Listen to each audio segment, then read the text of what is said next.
Hello everyone, this is Dr. Jagdish Bansal from South Asian University. In this video, we will understand the working of particle swarm optimization with the help of a numerical example. Let us start with the two variable optimization problem, minimization of fx equal to x1 square plus x2 square. You can see this is a two variable problems, two variables x1 and x2, where x1 and x2 lies in the range -5 to 5. This problem is also known as the sphere function. Now, the first step of particle swarm optimization is to take initial random solutions. Number of random solutions is known as the swarm size. So here, for a trivial example, we are taking only 5 solutions randomly. So swarm size is 5, and since this is a two variable problem x1 and x2, so we will generate 5 solutions, and for each solution we will generate two variables, one for x1, for example this is for x1, this is for x1, and this is for x2. So this 2.7045 is the x11 and 4.8030 is x12. Similarly, this is the second solution, this is the third solution, fourth solution, fifth solution, and so on. Since according to the update equations of particle swarm optimization, we also need initial velocity. So initially we generate the velocity vector also randomly. Since 5 swarm sizes are there, so corresponding to each solution we will generate the velocity vector. So this velocity vector is corresponding to the first solution, and so on. So you can see here that usually the velocities are generated in the same range in which the solutions are generated. So we also took the velocity range in the range -5 to 5, but this can vary. So this is your v11, v12. Similarly, this is the second velocity vector, third velocity vector, fourth and fifth velocity vector. So at the first step, we initialize the swarm and the corresponding velocities. This is the first step is done. Now, in order to apply the velocity update equation of the particle swarm optimization, we require the G best, the best of the swarm, and the P best, the particles best. So in order to determine which solution is the best solution of the swarm, we require the fitness values, fitness objective function values of the different solutions. So we will calculate the objective function values corresponding to each solution. So you see here, this is your first solution. We will put this solution to the objective function x1 square plus x2 square. So suppose this was your problem, x1 square plus x2 square. So we will put the values of this 2.7045, 4.8030 to this function, and we will get this value. Similarly, we will put this second solution to the same function and we will get this value, and so on. So you can see here the original problem was, our problem was actually the minimization problem. This is a minimization problem. So minimum is a better solution. So you can see here this function value is the minimum function value, and the corresponding solution is this. So you can see here, corresponding to this fourth solution, the objective function value is minimum, and therefore this fourth solution is regarded as the G best, global best of the swarm, best solution of the swarm. So we will declare x4 as the G best. Now the next step is to determine the P best, particles best. But since this is the initial iteration, the particle has no previous memory, they are initially generated randomly, they have no previous experience, and therefore the current solutions are also the particles best solution, P best also. So at this stage, in this current situation, the P best and the current solutions are the same. So first solutions, this is your first solution, so its first solutions x and p are same. So x and p best are same. We will consider x and p best equals. Okay. Now the next step is to update the solutions using two update equations of particle swarm optimization. Particle swarm optimization has two update equations. One is this velocity update equation and one is this position update equation. For the velocity update equation, this is important to note that the updates are always done component wise. Component wise means this is your first solution. So first solution will be updated first. First of all, we will update the first solution. Also, the first solution will not be updated as a whole. Its first component will be updated first, means we will apply the velocity update equation and the position update equation for the first component, and same equations will be applied to the second component. When these two steps are done, then the first solution will be considered as the updated solution. So let's apply the velocity update equation and the position update equation on the first solution's first component, that is 2.7045. Please note that this is the first solution's first component and this is the corresponding velocity for that. So we will use this velocity for the first component, and for the second component we will use this velocity. Okay, let's start. As you know, the velocity update equation is this, that the updated velocity, let me just quickly write this, new velocity equal to the previous velocity plus C1 R1, where this C1 is a cognitive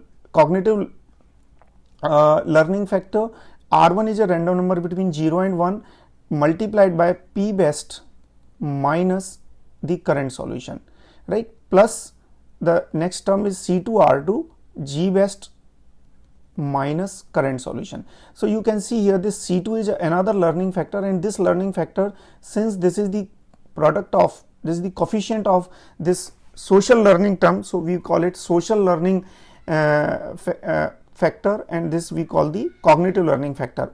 R2 is again a random number between 0 and 1. This G best is the first, for since we will be updating this for the first component, so this will be the best solution's first component, and of course this is your current solution, this is your current solution. So let's just apply this equation. So you can see here this is the current velocity, and for the first solution's first component this is the current velocity, so we will write V1 equal to 0.4752.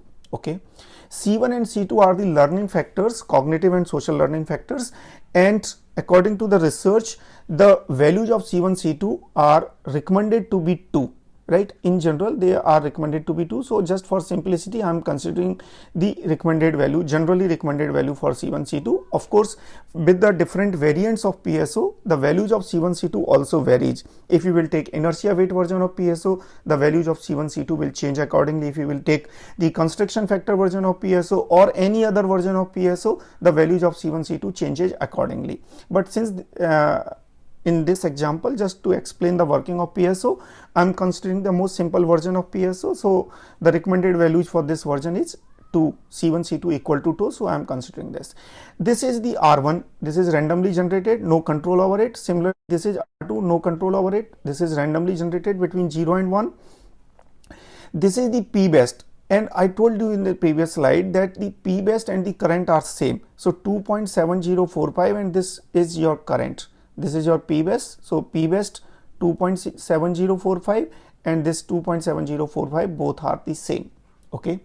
Plus this is your C2. Again the value is again the value is 2, R2, and this is the G best. G best was, if you remember, X4 was your G best. This is your G best. So its first component is 1.64. So I will take here the 1.64 since I am updating it for the first component. If I would have been updating this for the second component, I will take 1.3202 instead of 1.64. So this is 1.64 and this is 2.7045. We will simplify it and I will get this V11 minus 1.35574.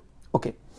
Now I'll check whether this updated velocity, obtained velocity, sorry, is within the range -5 to 5 or not, because we have set the velocity range also between -5 and 5. So since this is in the range, we will accept it, and then we will apply the position update equation. As you know, the position update equation is the new position equal to the old position plus the updated velocity.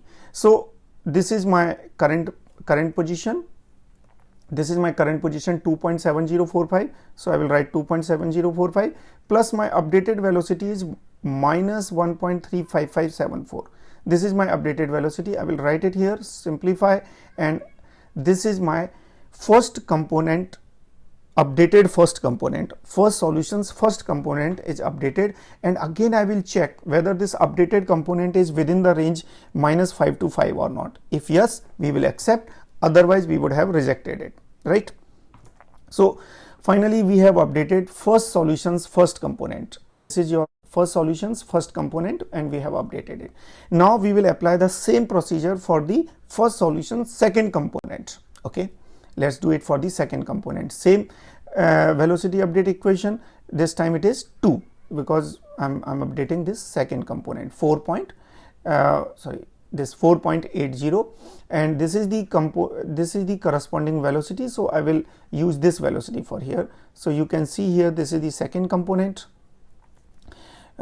This is the second component. The C1 is again 2. This R1 is a random number generated between 0 and 1, no control over it. P best is the same, the second component of this, and it is same as the current solution, plus 2, again the social learning factor.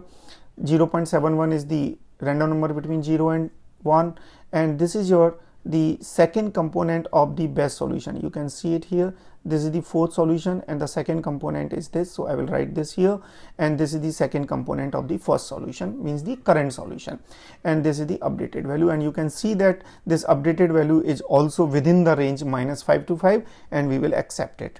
And again I will apply the position update equation, and you can see here, this is the current solution and this is the updated velocity, and finally this is your updated solution. And since this updated value also lies in the range -5 to 5, so we will accept it. And finally the updated solution, first updated solution is this. So you can see here that this was your solution. This was your initial solution, and after the velocity and position update equation of particle swarm optimization, you have updated this to here. The process of PSO update is done for the first particle. We will apply the same procedure for the second particle, third particle, and so on. Of course, I'm going to explain you for the other particles also. Before that, here there is a question that what if the velocity or the position is beyond the range. Suppose obtained value is 6. In this case, of course, this value is within the range, but just imagine a situation when this value is beyond the range. In that case, actually the simple rule we will apply. There are many methods proposed by the researchers for particle swarm optimization for the confinement of the solutions in the search space, but the most simple idea is that you bring it to the boundary. Bring it to the boundary means, suppose this is your search space. If this is your search space and this 6 is somewhere this side, this any component is this side, in that case you bring it to the boundary, and this boundary is 5. If it would have been -6, suppose it is -6, then it will bring to -5. So if it is 6, it will become 5, and if it is -6, it will become -5, and so on. So whenever any solution or the velocity goes beyond the range, pull it to the boundary. This is the one basic simple idea of keeping the solutions confined in the search space. Of course, there are many other ways. For example, if it is going beyond the range, you can generate it randomly. You can take the previous value. There are many methods suggested by the researchers. Okay. Now we will update the second particle. So this is the second particle's first component. This is the random number C1, P best same, because this is the first iteration. Still the first iteration is going on. We are still in the first iteration. This is your C2 random number between 0 and 1. This is the first component of the G best, and this is the current solutions, and you will get, finally you will get, this is the updated first component of the second solution. Again, this is within the range -5 to 5, so we will consider it, and similarly we will do it for the second component, and you can see it here that the second component is V22 updated velocity, and here is the updated solution, and finally this is updated second solution. This first component, second component. So we have updated now the second solution. Similarly we will apply it for the third particle. We will apply this procedure to each and every particle of the swarm. We have taken 5 particles, so we will apply it for 5 particles one by one for each component, right? So when you will actually apply this as a computer algorithm for solve the real world problem using particle swarm optimization, you will apply with the 2 loops, one for the particle and one for the dimension, because here the 2 dimensions are there. So the solutions are updated dimension wise as well as particle wise. Okay, so here you can see that the third particle has been updated. Okay, then the updated fourth particle, and then the updated fifth particle. So finally we have updated all the 5 particles using the same method, right? Now we have got this updated swarm. This is the updated swarm and the updated fitness vector. Then again we will calculate now, solutions have been updated.